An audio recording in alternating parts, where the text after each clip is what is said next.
నమస్తే. ఇన్నాళ్ళు నన్ను సపోర్ట్ చేస్తూ, ఎంకరేజ్ చేస్తూ మీ ప్రేమని నాకు అందిస్తున్న ప్రతి ఒక్కరికి కృతజ్ఞతలు.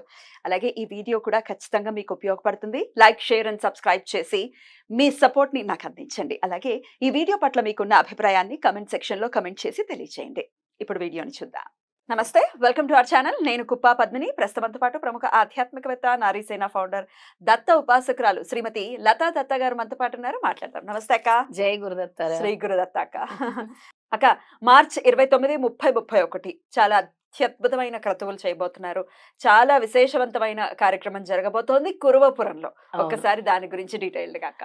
అవును పద్మిని, ఎందుకంటే శ్రీపాదుల వారంటే నాకు చాలా ఇష్టము. దత్తాత్రేయ స్వామివారి మొదటి అవతారము. శ్రీపాదుల వారి కురవపురం అంటే చాలా ఇష్టం. శ్రీపాదుల వారు ఏం చెప్పారు శ్రీపాద వల్లభ చరిత్రలో అంటే 3 రాత్రులు, 3 పగళ్ళు 3 రాత్రులు ఎవరైతే నా హోమం చేస్తూ నా నామం కంటిన్యూస్ గా చెప్తారో 3 అహోరాత్రులు అన్నారు. అందుకే దాన్ని అహోరాత్రి మహాయజ్ఞం అంటున్నాం. తప్పకుండా నేను వస్తాను, నేను వచ్చి తీరుతాను అని స్వామి చెప్పారు. ఎప్పటి నుంచో అహోరాత్రి మహాయజ్ఞం చేద్దాం అనుకుంటున్నాను. దత్తాత్రేయ స్వామి వారి హోమమే, కాకపోతే శ్రీపాద శ్రీవల్లభ స్వామికి ప్రత్యేకంగా ఈ హోమం నిర్వహిస్తున్నాం. 3 రోజులు కూడా 29, 30, 31. 29వ రోజు ముఖ్యంగా స్టార్ట్ అవుతుంది. ఒక్కొక్క రోజు 36 మందితో అనుకుంటున్నాను. 36 జంటలు అవ్వచ్చు, 36 మెంబర్స్ అయినా అవ్వచ్చు. అలా 108 మందితో అనుకుంటున్నాను. ఎందుకంటే 108 సంఖ్య అంటే స్వామికి చాలా ఇష్టం. జపం గాని అన్ని గాని. ఏముంటుంది అక్క కార్యక్రమం? ఏముంటుంది? క్రతువు ఏముంటుంది? హోమం మన దత్తాత్రేయ స్వామి వారి హోమమే.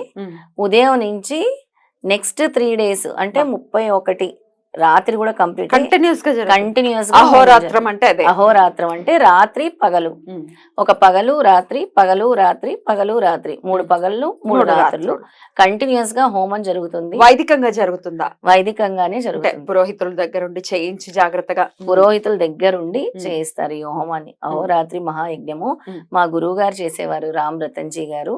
ఆయన నిర్వహిస్తూ ఉండేవారు. ఆయన బాబా గారికి చేసేవారు.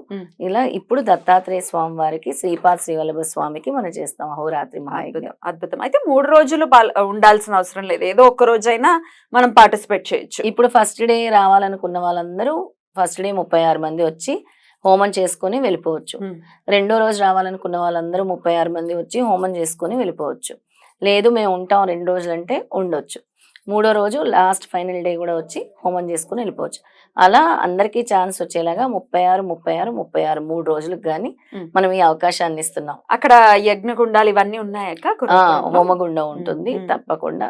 ఆ హోమగుండాలన్నీ కూడా కురవపురంలో మనం అరేంజ్ చేస్తున్నాము. అక్కడే ఆశ్రమం ఉంది. ఆ ఆశ్రమం దగ్గరే ఈ హోమాన్ని నిర్వహిస్తున్నాము.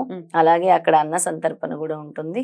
ఆ 3 రోజులు కూడా విశేషమైన పూజలు దత్తాత్రేయ స్వామి వారికి, శ్రీపాద శ్రీవల్లభ స్వామికి ప్రత్యేకంగా పూజలు నిర్వహిస్తాం అక్కడ. ఇది పాల్గొన మాసంలో జరిగేటటువంటి క్రతువు కాబట్టి మార్చ్ 29 అంటే సంకష్టహర చతుర్థి కూడా రాబోతోంది. చవితి నాడే స్వామి జననం కూడా జరిగింది. వినాయక చవితి నాడే శ్రీపాద శ్రీవల్లభుల జననం కూడా. అవును, గణేష్ చతుర్థి రోజే శ్రీపాద శ్రీవల్లభ స్వామి జన్మించారు. ఆయనకు ఎంతో ఇష్టం.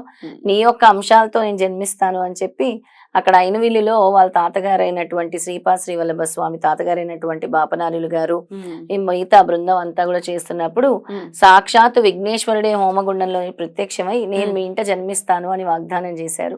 అదే మాట ప్రకారం అదే చతుర్థి రోజు శ్రీపాద శ్రీవల్లభ స్వామి చిత్తా నక్షత్రం రోజు జన్మించడం జరిగింది. అయితే మనం చేస్తున్నది కూడా సేమ్ సంకటహార చతుర్థి రోజు చేస్తున్నాం. చవితి నక్షత్రం వస్తుంది, చవితి తిథి వస్తుంది, నక్షత్రం మాత్రం వేరే అవుతుంది. అనురాధ నక్షత్రం. అనురాధ నక్షత్రం. అనురాధ నక్షత్రం ఖచ్చితంగా చాలా చాలా అద్భుతమైనటువంటి నక్షత్రం. అటు పరమాచార్య గారి నక్షత్రంగా కూడా చెప్తూ ఉంటారు. శని భగవానుడికి సంబంధించిన నక్షత్రం కాబట్టి చాలా పుణ్యప్రదమైనటువంటి నక్షత్రం. ముఖ్యంగా ఆ 2 రోజులు కూడా మనకి రవి యోగం అనేది కూడా ఉంది. రవి యోగం ఉంది. ఆదివారం ఆఖరి రోజు రవి యోగం కూడా ఉంది. చూసుకుంటే చాలా అద్భుతమైన దినం కూడా అనిపించింది. మార్చి 31.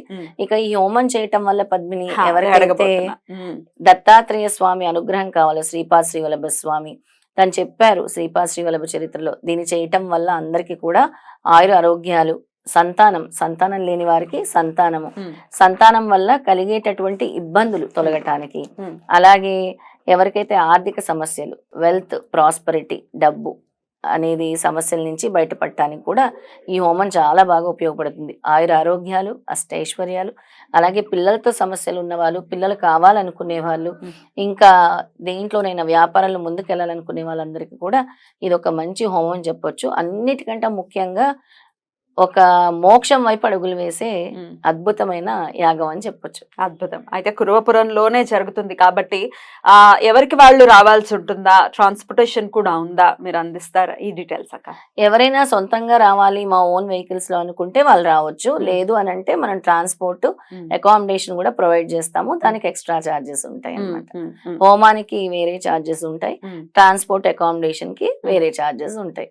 ఆ రెండింటికి కూడా రైట్. అక్కడికక్కడే వచ్చిన వాళ్ళు చక్కగా పార్టిసిపేట్ చేయొచ్చు, హోమంలో కూర్చోవచ్చు, అలాగే ప్రసాదం తీసుకుని తర్వాత వాళ్ళు. అలాగే శ్రీపాదుల స్వామి వారికి అక్కడ అభిషేక కార్యక్రమాలు కూడా జరుగుతాయి, అష్టోత్తరాలు కూడా జరుగుతాయి. వీటన్నిటితో పాటు ఆ 3 రోజులు కూడా చాలా చాలా విశేషమైన పూజలు అని చెప్పొచ్చు. ఎందుకంటే ఉదయం నుంచి సాయంత్రం వరకు చేసేది కాదు, ఇది అహోరాత్రులు చేసేది కాబట్టి చాలా అద్భుతంగా ఉంటుంది. స్వామివారి నిదర్శనాలు కూడా మనం చూడగలుగుతాం. అయితే ఈ క్రతువు కురవపురంలోనే చేయడానికి గల కారణం ఏంటక్క? ఎందుకు అనంటే స్వామివారు పిఠాపురంలో జన్మించారు, శ్రీపాద శ్రీవల్లభ స్వామి. ఆ తర్వాత 16వ ఏట కాశీ వెళ్ళిపోయారు, గోకర్ణం వెళ్ళిపోయారు. తర్వాత ఒక స్థానం ఏర్పరచుకున్నారు అంటే కురవపురంలో అక్కడే ఉన్నారు ఆయన. అక్కడే ధ్యానం చేస్తూ రాత్రి పూట నది దాటి వెళ్ళిపోయి ఎవరిని రానిచ్చేవారు కాదు. యువతలేమో తెలంగాణ, అవతలేమో కర్ణాటక. యువతల పంచదేవ పహాడ్ అనేవారు, అవతలేమో కర్ణాటక కింద వస్తుంది. ఇంకా స్వామివారు ఒక్కరే ఉండేవారు, రాత్రిపూట ఎవరిని కూడా రానిచ్చేవారు కాదు. ఎందుకు అంటే స్వామి దేవతలందరితో కూడా రాత్రి వేళల్లో అక్కడ చెట్టు కింద కూర్చొని ఎన్నో ఏళ్ల సంవత్సరాల మర్రి చెట్టు కింద కూర్చొని సమావేశాలు నిర్వహిస్తూ ఉండేవారు అని చెప్తూ ఉంటారు. శ్రీపాద శ్రీవల్లభ చరిత్రలో ఇవన్నీ కూడా ఉంటాయి. అలాగే విమానాల్లో కూడా దేవతలు వచ్చేవారు, అక్కడ ఆగేవని కూడా చెప్తూ ఉంటారు. ఇక స్వామివారు అక్కడ ఉండేవారు, అక్కడే ధ్యానం చేసేవారు. ఉదయము సభ నిర్వహించడానికి నది దాటి వచ్చేవారు. స్వామి పాదం పెట్టగానే ఒక్కొక్క తామర పువ్వు ఇచ్చుకునేదట స్వామి అడుగుల కింద.